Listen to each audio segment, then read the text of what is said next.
Hi, Rob here. So this is the third video of my series on Hearts Iron 4 modding. The first one was talking about the state of the game in terms of the naval AI, and the second one was about the very basics of the mod that I made, um, and some technologies, like research technology. And the third thing is roles and things associated with the ship roles. So essentially, when you're making a ship, it has to have a definition in the ship's um, this file right here. This is the specific naval file for Italy, so it's under Common AI Equipment, and Italy has its own naval file. There's a generic one as well, of course. Um, so these define all the AI upgrades essentially.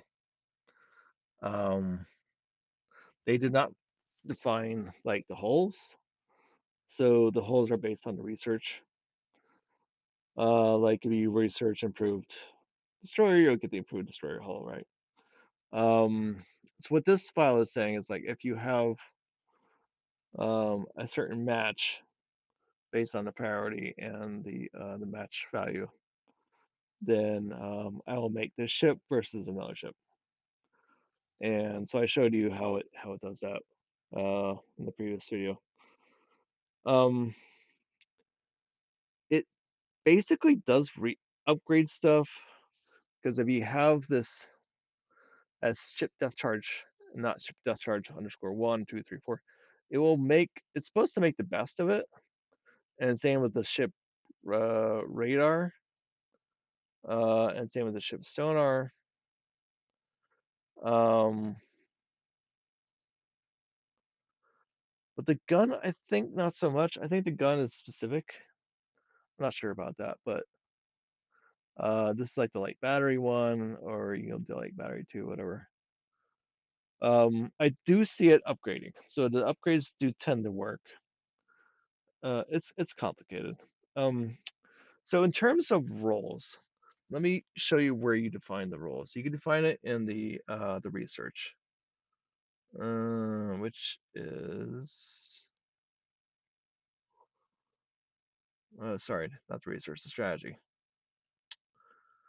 Where is the strategy? I don't have it loaded. Okay, fine. The AI strategy is here. Common AI strategy, and these are strategy files. So for Italy, the roles I set them like here. In the beginning of its below 1939, I wanted to make uh, destroyers. So these are the role. So a role is naval screen or naval sub or naval carrier or naval capital.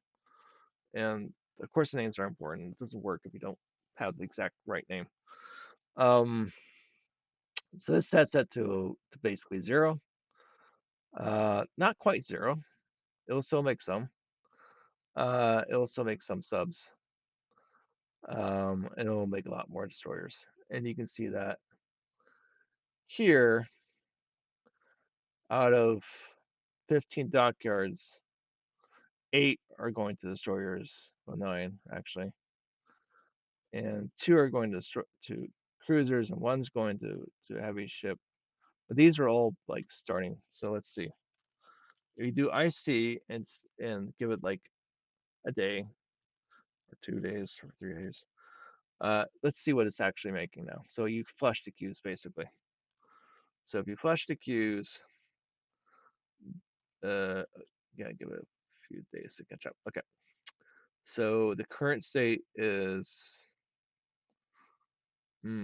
11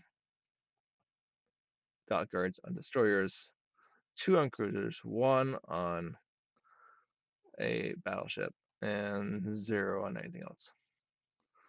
So it's like what, 80%, right? 80% is going to destroyers, which is kind of what I want.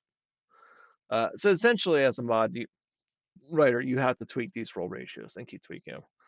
Now, I did figure out how to stop, which is also very important.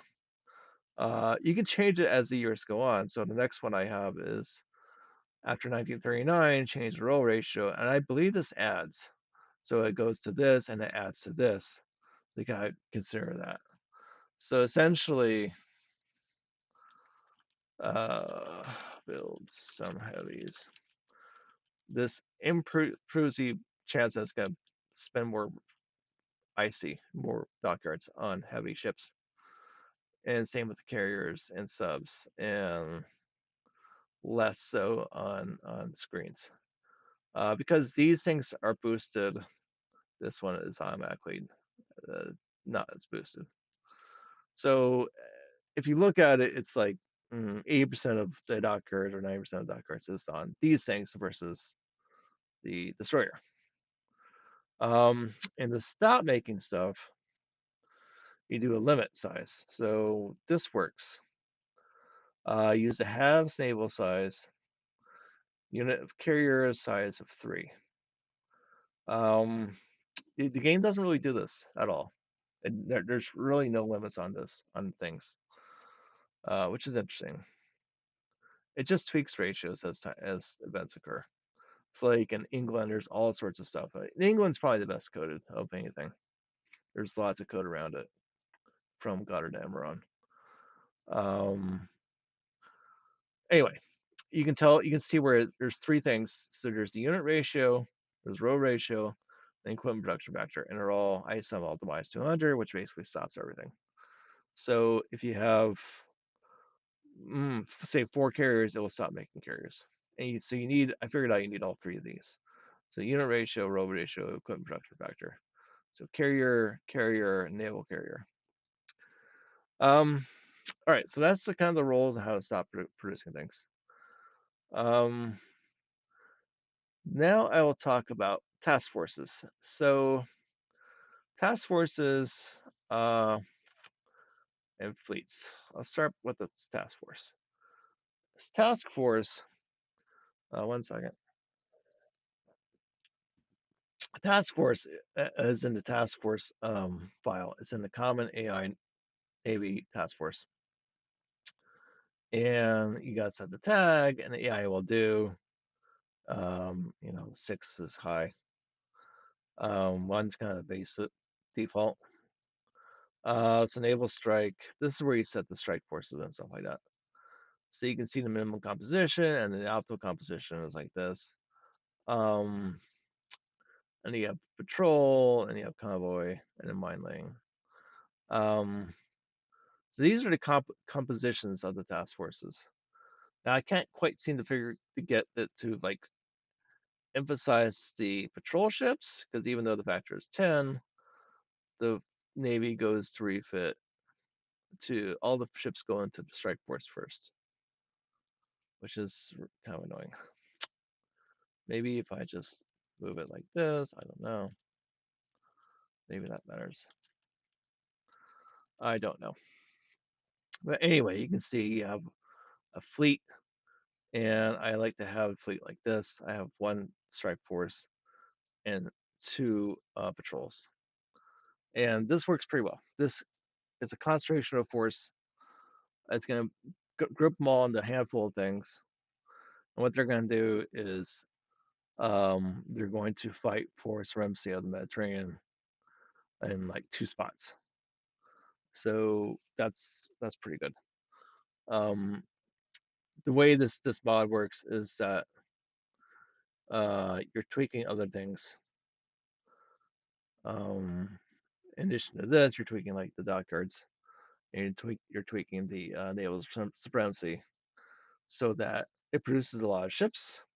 It produces them to attack ships in the sub and the med, and there'll be a knockout, drag out brawl in the med.